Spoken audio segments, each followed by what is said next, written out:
Good evening, ladies and gentlemen. My name is Grev, and welcome to another episode of the Rip Roaring Reds podcast. I'm joined as ever in a very vintage-looking Arsenal jacket. Jace, how are you on this fine Friday evening? Oh, I'm lovely, mate. It's a lovely few days off, relaxed, wearing my retro. I love this jacket. It's for anyone who's listening rather than watching. It's I want to say 91 Adidas, Yeah, I think it's about 1991, 91. I think. Yeah. Did you say recently they announced there was a little image that teased another collab that has the old Adidas logo that you've got on your top right now? So the one with like what would you call that? What is that?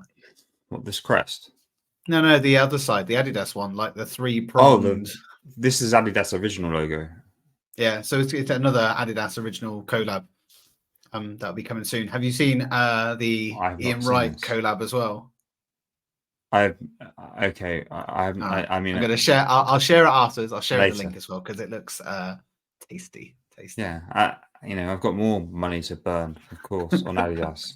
Obviously, Well, we all know if Arsenal fail as a football team, we can just fall back to being a fashion brand anyway. Yeah. How are you? You good?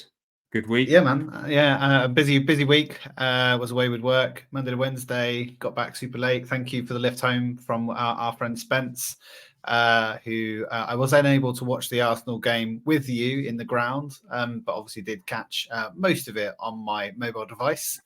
And then, back to work. I'm looking forward to some well-earned rest at the weekend. Good. For anyone who needs to know, we picked up Grev straggling at a tube station on the way out of the ground as he just got off a flight from Barcelona. Been sunning himself for 3 days. Yeah, I wouldn't have. I was inside 90% of the time, but I got a photo of the beach. That's as far as I got. It all counts, mate. It all counts. Yeah, it all counts. Right, let's get that intro music on. We'll get in to the show as Arsenal squeezed Sevilla 2-0.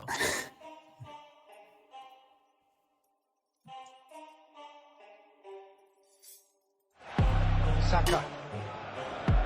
Saka! That is a diamond of a goal!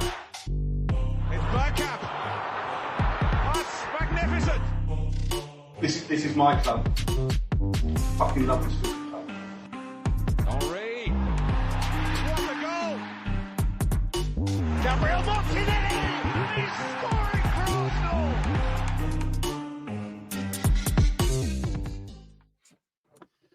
Right, start the show like we always start every single show. It's the Rip Roaring Review. We're going to head straight over to Jace.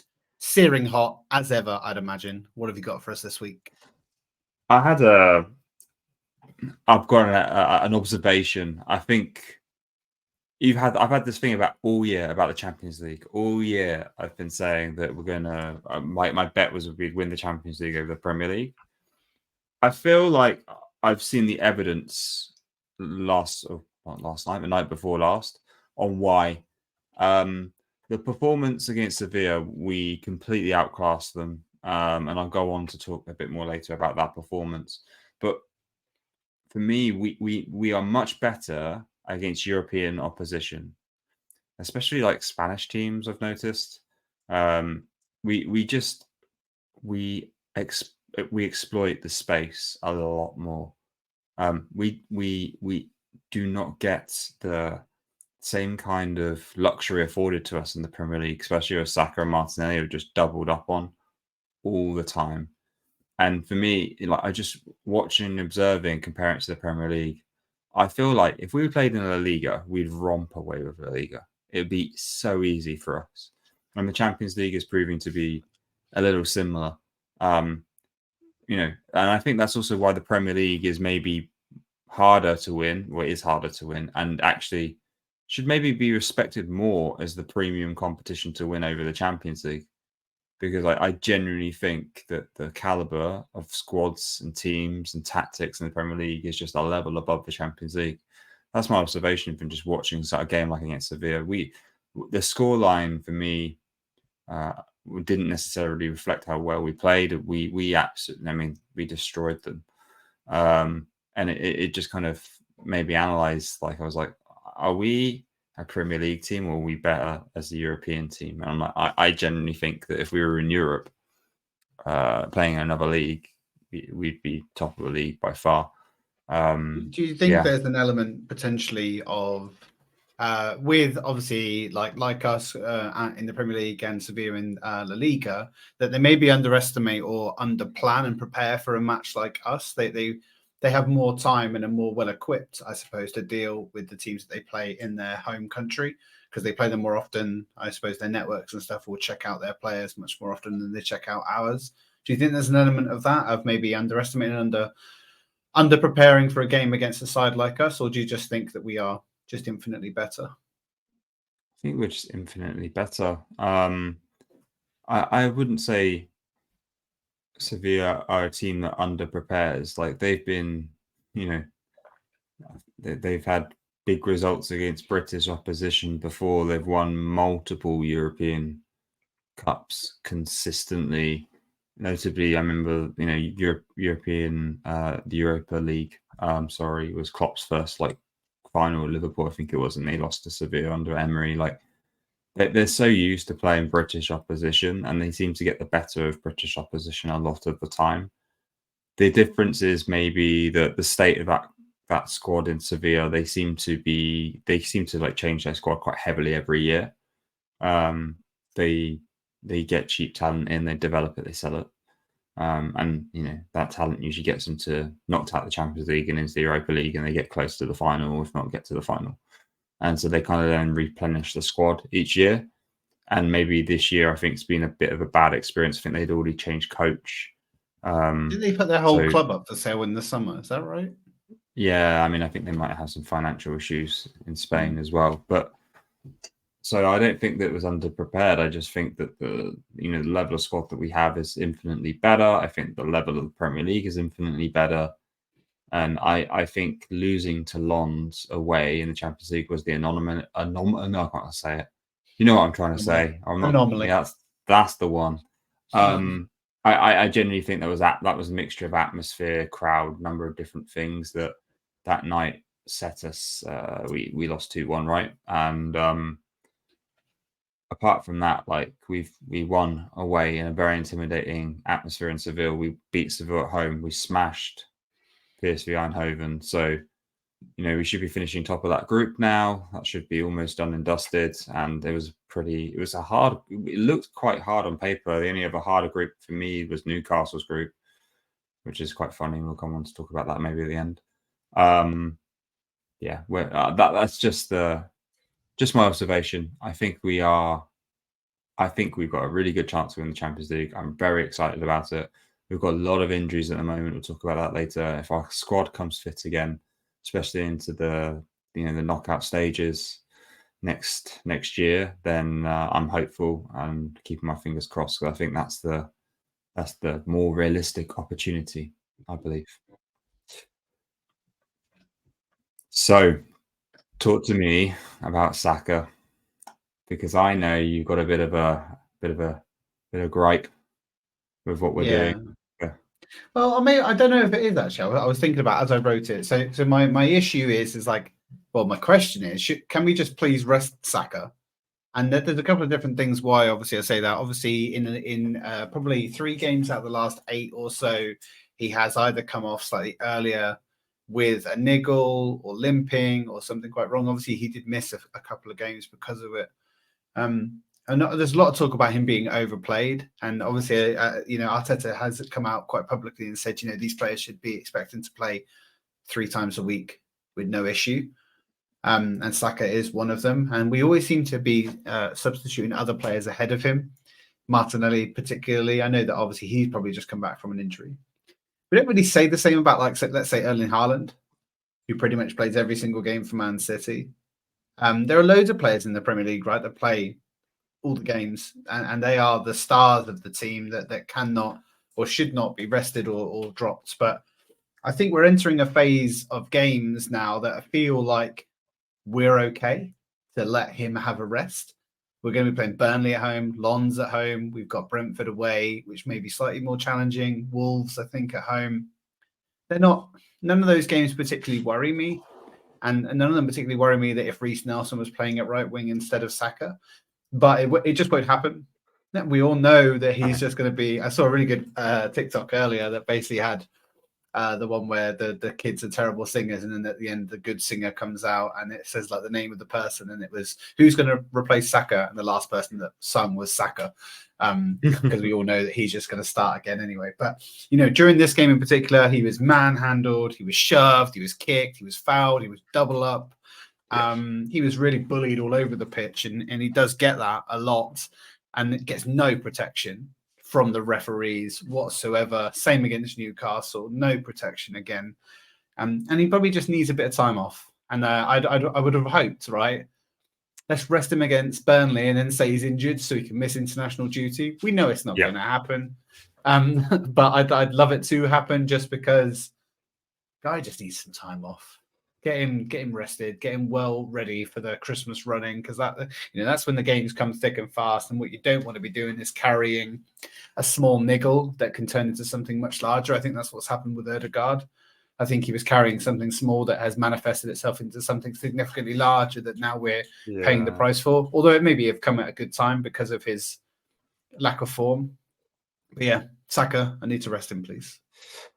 Yeah, no, I agree, but it's not going to happen. Not just because we have no one to replace him. We'll come on and talk about the injury list later on in the podcast. But there's no one. We've got a problem at the moment, I think, and he's going to need to play Burnley. But at the same time, he's also in Southgate's squad, so he's going. So he ain't getting that rest time. Unfortunately, Grev. Why does he need to play against Burnley? Why would he need to play against Burnley?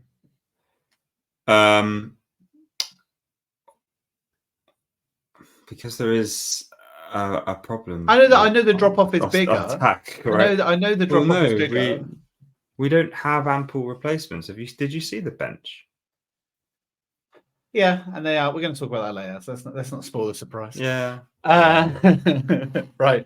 Our next segment is normal service has resumed. So I think this was a title that you coined, Jace, in the talk about the overall kind of game and the overall kind of performance that we lent into this, and it's much more akin to what we expect from Arsenal, maybe of last season. Tell me, how do you feel that this game really kind of set ourselves back up into where you think we should be? For me, the thing that I loved most about this performance was the control of the game. Total control. Never at all did I feel on edge, feel like that we were going to be even counter-attacked, which happens to us sometimes. We'll control large parts of the game and then let it slip. Sevilla were poor, though. If I'm honest, they had nothing. No attacking threat whatsoever. Eric Lamela, absent, happy to say. No, is it Rabona? Is it Rabona, the finish he did? Is it what it is? The commentators made a big deal of it.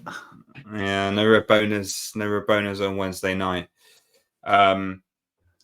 They had nothing. But we, just because they were poor doesn't take away from how good we were. So we had control of the game. We had complete control of the possession. We had, I think they had one attempt to our 11. We had so much build-up play, like ridiculous amounts of build-up play, and lovely build-up play as well. Lots of beautiful, controlled passing football. I think actually, credit, and we'll talk about Havertz a little bit. He contributed to that. That was really nice to see. Martinelli, I've got a whole section to talk about Martinelli because he was on fire. And two really beautiful goals as well. The pass from Jorginho through to see Saka, that was a thread of a needle. Great finish by Trossard. And then the second half as well, Martinelli's ball through to Saka, and it was a great turn and goal for Saka. And it was nice to see him scoring in the Champions League. He's seeming to thrive in that competition, so he's making his name on the European stage now. I think he was already known, but it's nice to see him kind of coming to fruition. The only gripe that I have on the whole performance was we didn't score more goals. We had, I know you missed the first half because you were on a flight, but in the ground in the first half, the amount of build-up play was just, the volume was so much build-up play, but we did not have. We just couldn't get the final balls together. There were so many runs by Martinelli for the byline and the cutback, but there's so many. We were missing a Jesus.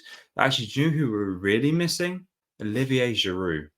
Like, I can't explain how, when someone will cut it in from the left wing or will run to the byline and do the pass cutback, and Olivier would have run across the front of a defender and use the outside of his right boot just to flick it into the near post. Mm-hmm. It's a very common finish. He used to do it a lot. There were so many balls like that. And I was saying to our friend Spencer, who I was sat with, was like, Olivier Giroud, like, we were just missing him, or a striker like that, because there was so much build-up play and there was so many opportunities, and that was like the biggest piece missing for me, was that it was 2-0, because it should have been 4 or 5, in my opinion. Should have been. Like, the scoreline doesn't reflect how much we dominated that game. And that was the only kind of concern for me. If that had been a different game, and we keep talking about this quite a lot at the moment, if that had been a different game, say a Premier League game, I think that reliance on being clinical is becoming a little bit too much of a risk. We need more volume of goals. Like, Sheffield United was great, but they weren't Sheffield United. They're just, you can't consider them in the equation. They're awful. We need a more. We don't. We Yeah, can't you're going to say we need a striker. Well, yeah, we do. We do need a striker.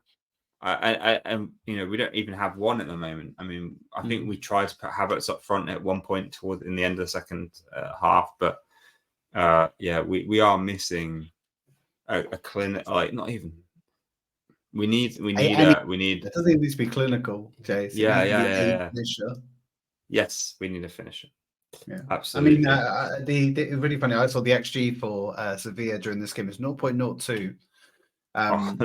From their one shots. It's so close to being literally nothing, which is a shame. Yeah, I mean, like, looking at it from the stats, we dominated 52 attacks to their 10, but I think they only had one actual attempt according to the stats. One attempt from 10 attacks. The possession, I think we were 60-40. I'm quite surprised, actually, it was that. I think that second half, maybe they got more, because in the first half it must have been lower. I mean, like you say, though, like really, it was a relatively mature performance, and we've been saying that a lot recently with our games, controlling the pace of the game, allowing the other team to have the ball where we want them with very little penetration. We saw it against Newcastle. We saw it against these. We would let teams kind of have their time with the ball, because we knew, and I think this is partly. I know your complaints about a striker and finishing and goals is a problem. We overperformed last year on that front, on all 3 counts, actually, particularly Saka and Martinelli and Ødegaard, actually. This year, there was a table I saw recently that kind of showcased the XG of goals conceded and goals scored. And both us and Man City are much further down the other end of the spectrum. Like, actually on the low end of those kind of things encapsulated together, because we're so defensively well drilled. We don't really concede a lot, and yes, we don't score a lot, but ultimately, it's not like Liverpool. Remember the Liverpool when they won the league? It was all very much like, it doesn't matter if you score against us because we're going to score more than you. That was Liverpool's mentality. They used to just go into games and win 4-3 or 3-2. They used to just, I'll score more than you. Arteta's influence this year in particular just seems to be like, we just need one. And the problem is, I think that you said it a few times, we always kind of let in one, but we never really let in any more. Yeah. Or at least even if we don't let in one, like Raya, when Raya's between the sticks, we've certainly been conceding less. So yeah, relatively controlled game. Like I say, nice. But I do have to say that, in the games where we've talked how good we are, our competitors have been relatively poor. We have yet to come away from a game where we've done really well and controlled the game and beat a team that went toe to toe with us. City, if you get where I'm coming from. I mean, City, but even City, like, and I say about the same about Man United. We didn't win those games by margins. No, okay, yeah. They were extremely close, and we were probably fortunate in both cases. A little bit of luck on your side, which is always good to have. And I think I said this to you on the car on the way back. I'd love to just see us put in a gallant performance and beat a team when they were at their best as well. I have a feeling that game is going to come against Liverpool. I was about to At say, Anfield. I reckon at Anfield. At Anfield. Wow. We're playing them in December, right? I think that's correct. Yeah, and that's the fortress that we can't seem to break, actually. And Arteta can't break, actually. So what better time, Jace, than to whop it out? Well, it's interesting as well. Like I'll talk about this now rather than the car park. It's quite timely. We're scrapping points in the moment with big injury list. So imagine what it's going to be like when all our players are back fit. Imagine. What yeah. I mean, I've said to you before that as well this season in particular, and I think a few clubs like this. We're not out of second or third gear yet, and it is a marathon. It is not a sprint. Last year we sprinted out of the traps, and by Christmas we were at an all-time high point tally. This year is nothing like last season, and yes, some people are complaining about the atmosphere maybe being contributed by the fact that our expectations are higher than last season, and our performances aren't matching as much. But like you say, at the end of the season, you win this league, no one's going to be talking to you about, do you miss that game against Crystal Palace from last season because we were so good in it? No one's going to give two fucks when we win this league if that's the way it goes. And that's, that's kind of what I hold on to a little bit. One question as we're on it. Do we have to win a trophy this year? Do we have to? In terms of what? Of course we don't have to. We won't be getting rid of Arteta. Well, so that's my. Well, yeah, we're not going to get rid of Arteta, but is there now an expectation? Oh, of course there is. I think there'll be a lot of people calling. Yeah, of course there is, because you just look at the growth and the evolution of what it is, and thinking that we're now, maybe if it doesn't happen, it's got to happen next. There has to be some evolution of this. We can't stagnate, and I do think that's why it really does. It'd be interesting to see what we do in January within the market, if anything. Been a lot of discourse recently about the striker might not be the answer.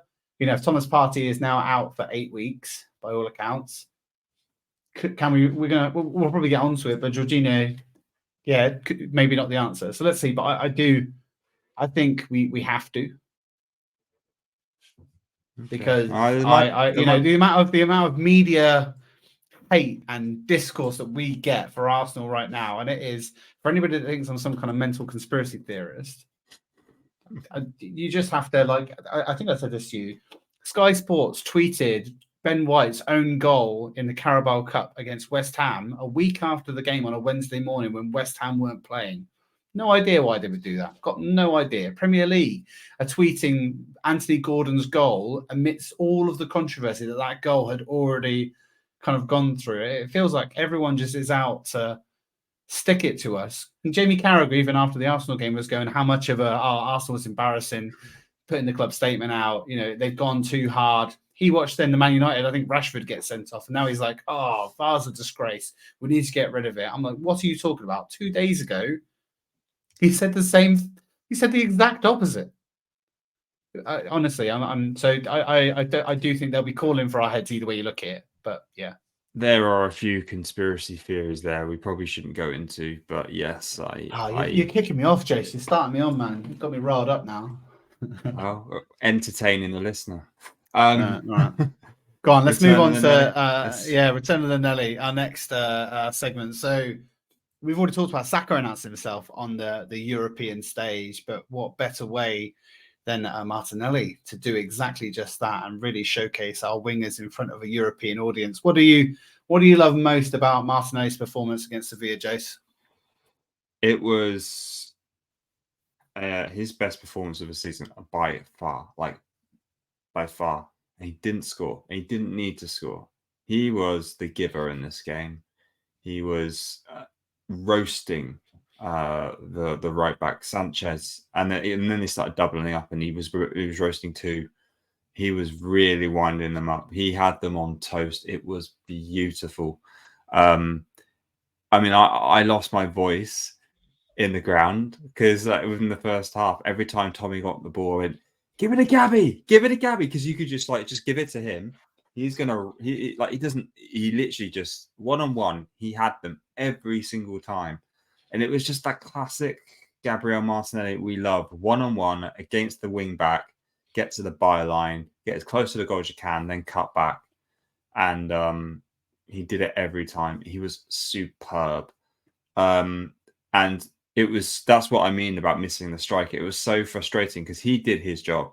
He did his job beautifully, but there was just no one really that could capitalize on the great work that he was doing, and that was a little frustrating. There was one point as well where he had the ball. He's grown in strength as well, like muscular strength, and being able to hold the ball up and shield the player, and then keep the low center of gravity at the same time. Because there were points in the game where he had the ball and he was just doing keeping low and then just twisting and turning and literally going around in circles. He spun one, he got a bit aggy, he moved on to the next one, spun him, and then kept passing and got the ball back. He was doing step overs. It was like watching I said to Spencer at the time, it was like watching a young Cristiano Ronaldo. That was what it was like for me in the first half, because when they were coming we were sat in the clock end. When he was coming towards us, he really reminded me, and he's always said that Cristiano Ronaldo was his icon. It really reminded me of a young Cristiano Ronaldo where he would just toy with them. It was just such a good performance from him. He ran the show, in my opinion. And then I think, he didn't score, but he topped it off with a beautiful assist through for Saka, who then obviously got to the box, twisted, turned, and cut in and put it in the bottom corner past the keeper. So just really a perfect performance. I think his best performance of the season by far, and I'm incredibly happy for him. And now my only question really is, can he keep it up? Can he be consistent? Is he going to be able to do that in the Premier League consistently now moving forwards? Only because I think it's harder in the Premier League. There's more competitive right backs. They get doubled up on more. There's less space. Sevilla gave him so much space, but yeah, it's going to be harder in the Premier League. But I hope he can keep it up. You compare him to Ronaldo, or a young Ronaldo. I suppose one thing that Ronaldo was fantastic at is obviously output.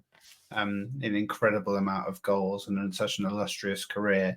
Do you think there's a risk here that Martinelli doesn't have enough goals to his game, and that his end product is quite lacking? And I do think that he gets to the byline a lot, and then he kind of not necessarily runs out of ideas, but is even his final pass is usually not great.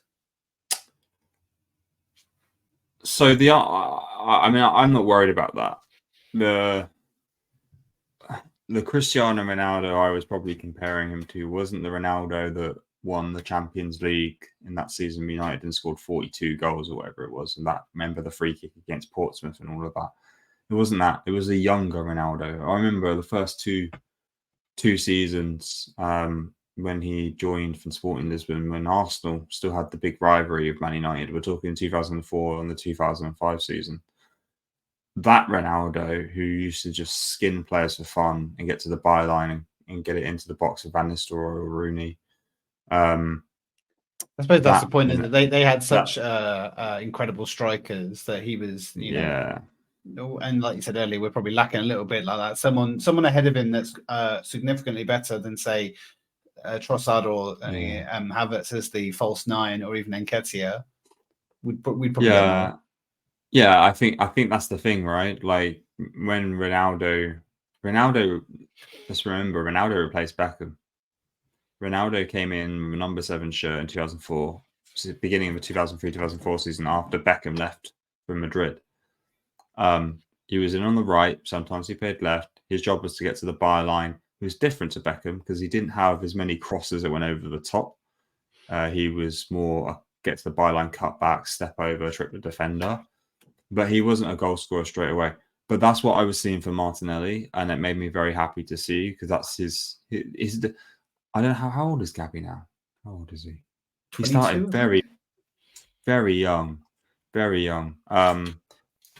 He's coming on strong. I don't have any worries or concerns about him. Yes, he could score more goals, but I'm not going to blame him for the fact that we don't have a prominent 20 goals a season striker.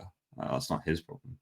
That's something Arteta needs to sort out and the club needs to sort out. But yeah, beautiful performance. Very happy with him. Is there anything you saw in the second half? I know you didn't get to see as much of the first. Anything that stood out? Well, kind of similar to what I've said a lot of times already this season. Well, two things. The guy's addicted to running. I mean, it makes me tired just watching him. I hate it. It's making me tired. He just continuously runs at pace, tracking back. That's one of the things I really enjoy about his game is he's not very selfish in the fact that he just goes forward. Like if you were comparing him to Ronaldo, that's one thing as Ronaldo got into his later part of his career, just stopped doing. And I'd love to see that. And secondly, football as a sport, as a spectacle, is meant to be entertaining. That's what it's there for. It's to, for you to enjoy. And obviously it has its peaks and its troughs, but every time Martinelli has the ball at his feet, it's exciting and it is good to watch and it is always interesting. And like I say, sometimes the end product might not always be there and sometimes it doesn't quite come off for him, but it's always exciting. I'm always invested in what he's trying to do for this team. And I'm never quite, we're going to get onto this, but there are other players in this team that you watch and it just feels like running through treacle and it feels quite methodical and it feels a bit paint by numbers. You don't get that with Martinelli. And this game was another showcase of that. And, the fact that he came back from injury 4 games ago, maybe something like that, in a game that we didn't expect him to either. And it's like he never left kind of thing. You know what I mean? He just hit the ground running. He was back to his best. There was no kind of dip. Really good to see. So I'm with you. His best performance of the season. Really good to see him at full strength, particularly when we do have injuries in and around the team that we need players like him to step up, and he certainly has. Yeah, nice. I suppose I segued a little bit, but we're going to talk about midfield up and downs because there's 2 players that we've singled out here as one on the upper echelon and one on maybe the middling echelon. Depends on your camp. Who are you going to pick, Jace? Go on. You can pick. I'll give you Sophie's choice. Well, I think, first of all, I came up with this header midfield ups and downs. And for me, it was about not just maybe the performances, but more the general inconsistency of the midfield performance from game to game. Because this was a pretty up performance, but we've had a lot of downs, I feel, in the last few games as well. So I'll start with Havertz. I'm going to pick Havertz.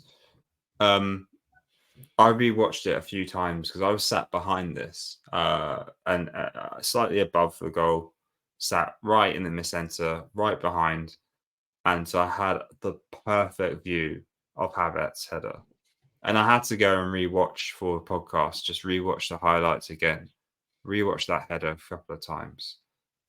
I am so disappointed with that. Like just that one chance, that doesn't ruin his whole performance because I think he played okay. I'll talk a bit more about it in a sec, but I'm just really pissed off by the header. He had all the time in the world. You watch it, I don't know if you've seen the replay of it, all the time in the world. No one was around him. No one was marking him. And he could have headed it back across the goal. He could have attacked the header himself. He could have done everything. He didn't even try and attack it. He let it come to him. It kind of just like hit him in the face like a wet fish and just went down to the side. The goal was like, he basically headed it to the right and the goal was kind of like in front to the right-hand side of it. It was just further away. He just did nothing. And it was, I'm venting my frustration here. You can hear it because we were also in the ground and we were like, that was what I mean by like, again, taking our chances, right? That was a perfect chance to go 1-0 up within like 2 minutes. And there was this like enthusiasm in the ground. And then you literally heard this collective, dull, like when he missed it. Like it was really like, it was not good. And everyone around me was talking about him. And I was like, he's usually such a good Not for us, but he scored a lot of great headed goals for Chelsea. Yeah, I feel bad for him in a way as well because it makes just because. Just because you want him to do well. Yeah, That's what it is. You don't want us to be. Nobody wants to be that club that has spent 65 million on a dud. No one wants it. Look at Man United and Anthony. No one wants it. I'm sure they hate it. So we just, and you really want it to come off in this game. And there were, I think you mentioned is that header, there was a volley or a half volley that he took too much time on, and the defender kind of ran across him, blocked the shot. There was one where he could have probably come in at the back post in the second half, and he just kind of stopped running. There was a lack of commitment and a lack of ambition to try and get the ball. That's what I'm saying. When I talked about players running through treacle and maybe not committing, although there's a lot of talk. You tell me, you think you look at this and you think this was a better performance, right? And it's on a trajectory to getting the best version of Havertz, but we're certainly not there yet. But the problem was it was a very easy game. He played in the Odegaard role. Some beautiful passes, kind of control the game. Some good challenges, good tackles, a couple of bad passes as well. But I wouldn't say he played badly. He did what he did his job in the game. But is he going to do his job against Liverpool away at Anfield in that position? I don't think so. He's going to do it at home against Sevilla in Champions League in a group game, yeah, sure. But it's the big performances and turning up that is where I worry. Because he had apart from that, I think he, as I said, he showed that progression. He was very unlucky not to score as a screamer from outside the box. Well, not about 20 yards out, just outside the box. That went just past the post, and at the time they didn't show the replay on the ground, and we were like, "Oh, that must have been well wide then," because it was the other side, so we saw it kind of go across the front of the face. They were so embarrassed to show it. Yeah, we thought that was the case, but when I watched the replay, I was like, actually, that was really, really close, and he was very unlucky. And he does need one of those to go in, right? Because I know we gave him the penalty against Bournemouth, but he actually needs to score a couple of goals in actual play, and I think get his confidence levels up. Yeah. Jorginho, I made some notes about him, but what did you think of his performance from what you saw? Yeah, I mean, like you said, the ups and downs are certainly right. In his case, there's been games where he's been missing from, and this game was a better game. I do think that he worked really hard this game, but one thing he's not particularly great at is tracking and running. He's obviously at that age where he's assured and he knows exactly how to use the ball, but maybe his body can't quite keep up with the footballing brain that he has in order for the performance he wants to do. And this feels like a good game for him to be able to exhibit the type and style of play that he is used to. Like I said, the run of games we've got coming up is perfect Jorginho territory for me. And it was a great performance. I'm not denying it. I do think that he's had a really good run of 6 games now. One of them, was maybe a little bit lacking, but he's been a good understudy in a time where we haven't had players to kind of step in and kind of do the job that we need to do. So he can do it. He's obviously very good in Europe as well. We've seen that for Chelsea.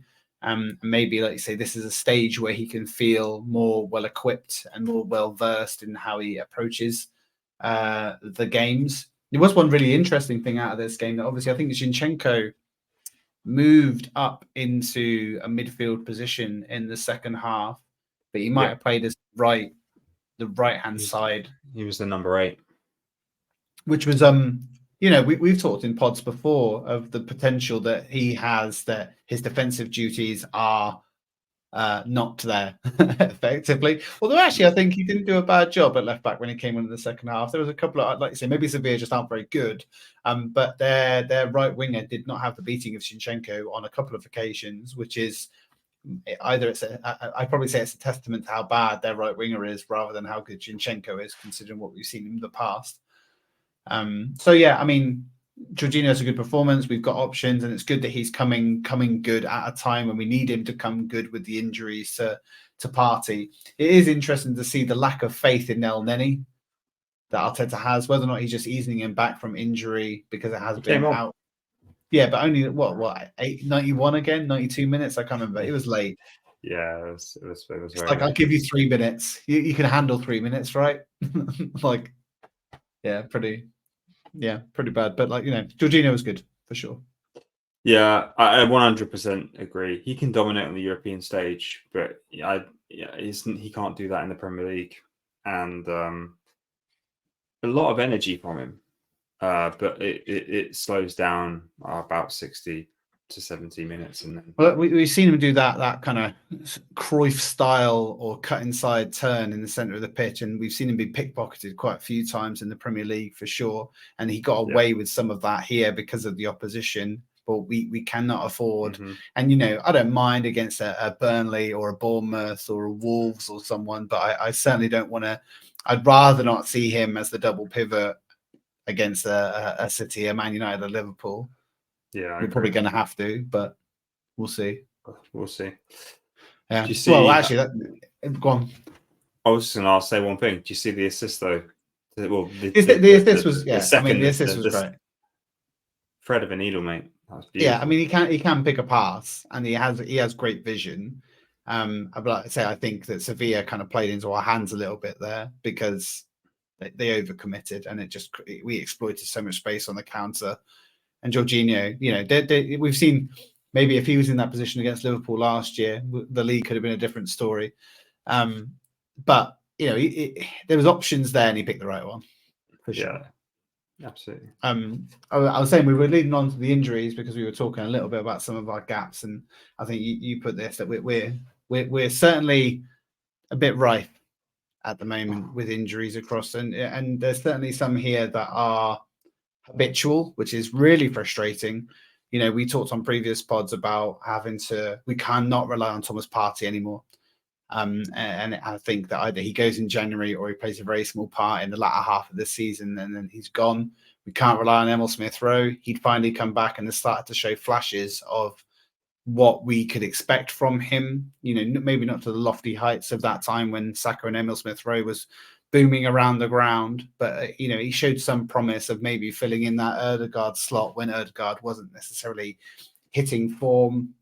Eddie Nketiah picked up a knock and he's been out a couple of games. I don't think he has trained this week. No, he did train today, I think. He might get the bench for Burnley, but I don't expect to see him, to be honest. Yeah, and he was also left out of Southgate's squad pick as well. Any particular injuries that are kind of worrying you, Jace? Jesus is picking up a few too many for my liking. Considering our absence of strikers, I think there's 2 injuries now this season. He's missed quite a few games. Obviously, the injury for Brazil impacted last season as well. So, and he was he's our most expensive striker, so we do need goals from him. I've said a few times that it's not necessarily just goals that I rely on for Jesus, and you challenged me to go, no, it is goals, and well, we're not getting them either way with his injuries. The one that worries me most, however, though, was Tommy.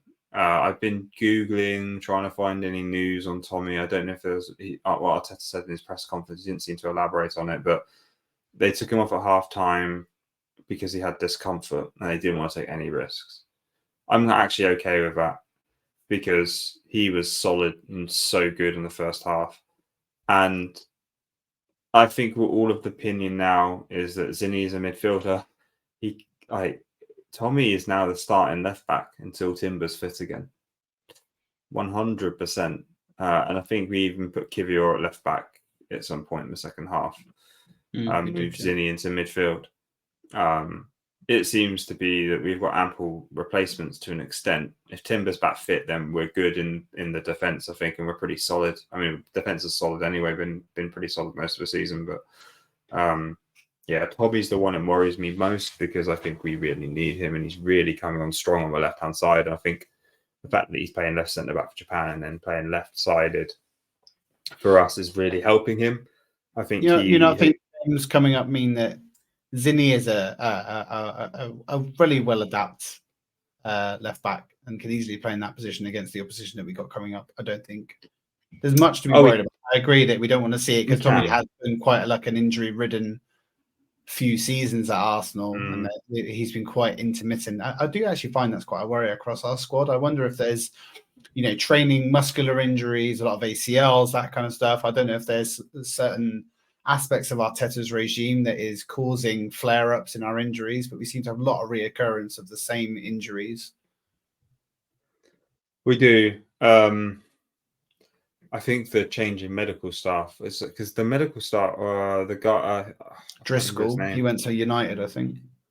Yeah, I don't know if that's got anything to do with it. I mean, he was fairly well documented in the Amazon documentary, and he was a pretty key character, and I think he was a good influence. So I'm wondering whether we're suffering this year for not having him. But yeah, I mean, if I was looking at the injuries currently, we're talking Tommy, Saka with a question mark, Odegaard hip, Eddie ankle, Jesus hamstring, Emil knee, Partey out till 2024 with was it hip and thigh? Knee? Oh, no, thigh, groin and thigh, and then Timber with his ACL. It's like, I mean, that how many of those are starting?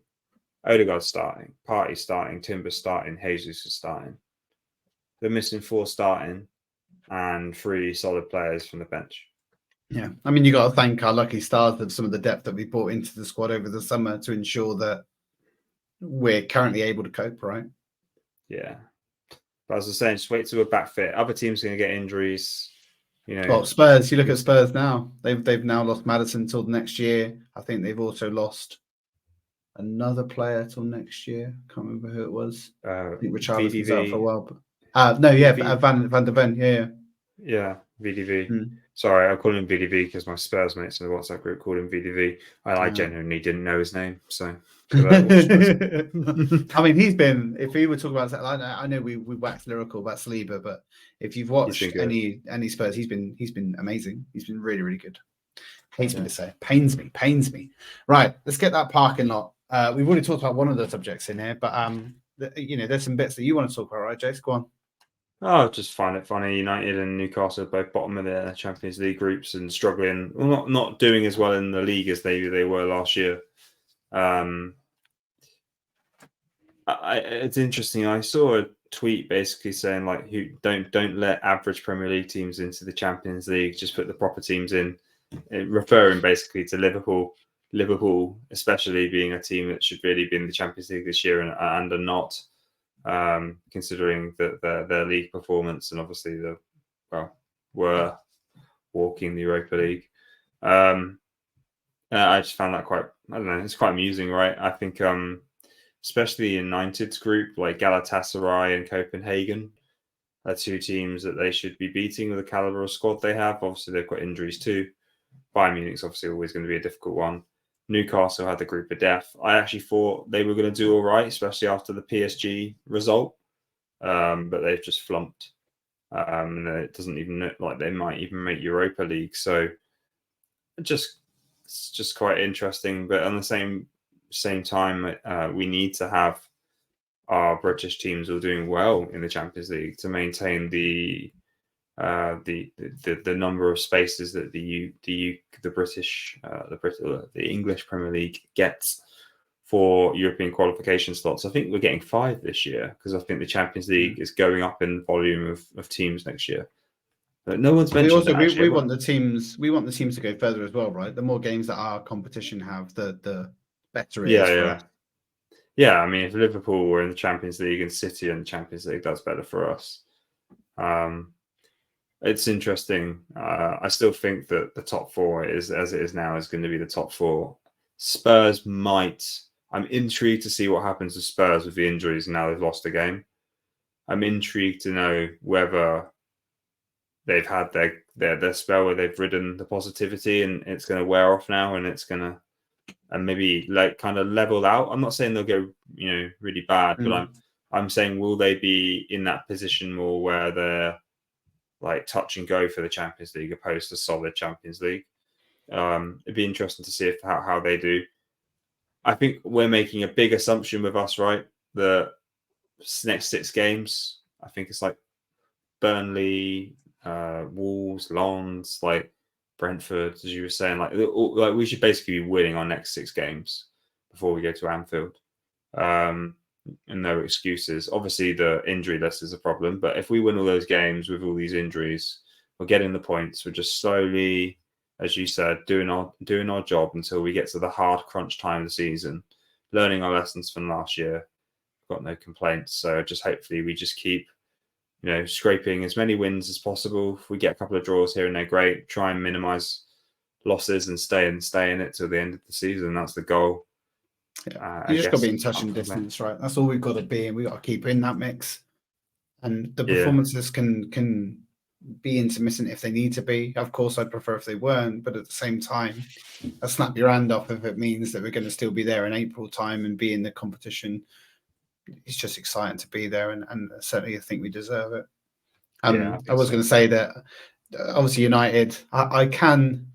If you can't enjoy reveling in their utter downfall, what can you enjoy? For me, it is pure box office. I absolutely love it. It is great. Would you have sacked Ten Hag by now? If you were a United I was talking to someone. No. So, I was talking to someone at work about this because I was like, and their rebuttal was that they've just invested so much money that you've kind of got to give him the chance. But for me, I think the worst thing about it is I think he's on the verge of losing some of the players. It's just the way he's been. I compare it a little bit, actually. So Arteta, when he ostracized Aubameyang, and at the time, there were some calls for his head in terms of how dare he, for what he's done for this club. Not that Aubameyang was any form of club legend, but he obviously scored quite a lot of goals in not so many games.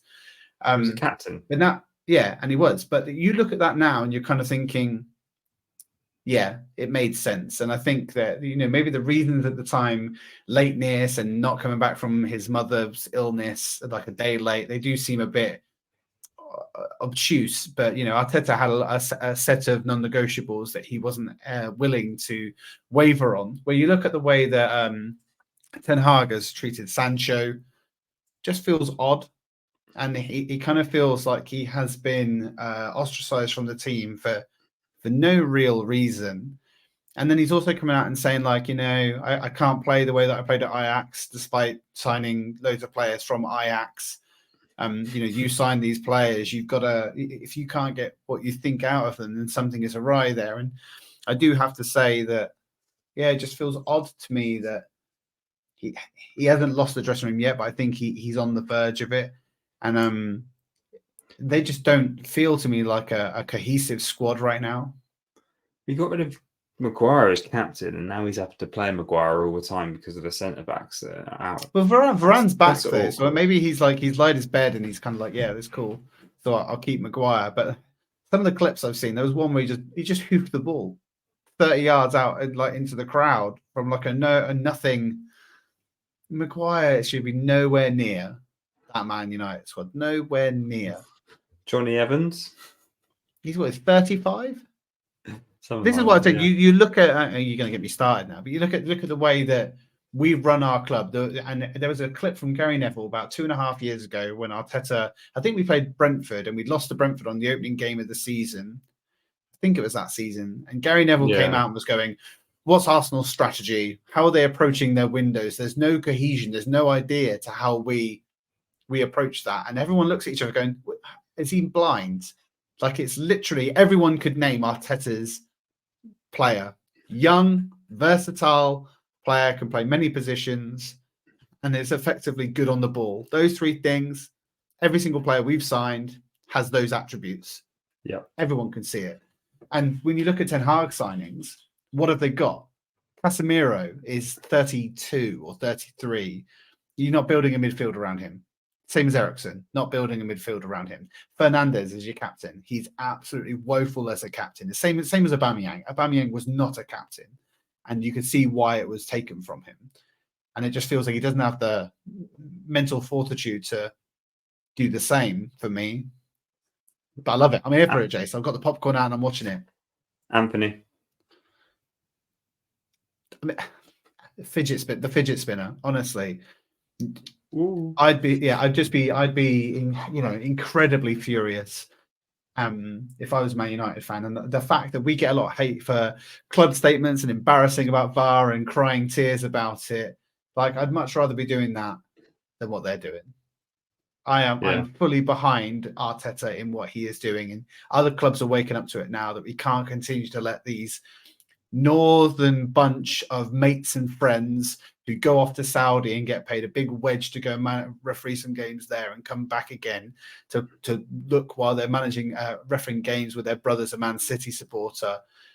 It's just frankly embarrassing. And I'm glad that he's standing up to the tirade of kind of bad decisions, and they're not just decisions; they're just woeful ineptitude.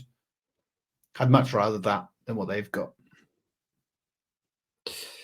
I think, I think there's. You look at an Aston Villa, and they seem to be doing the right thing in my eyes. Someone like them, like solid Douglas Luiz is great. Ollie Watkins has signed a long-term deal. Pau Fernandez, Diaby, they made some really astute Diaby. signings.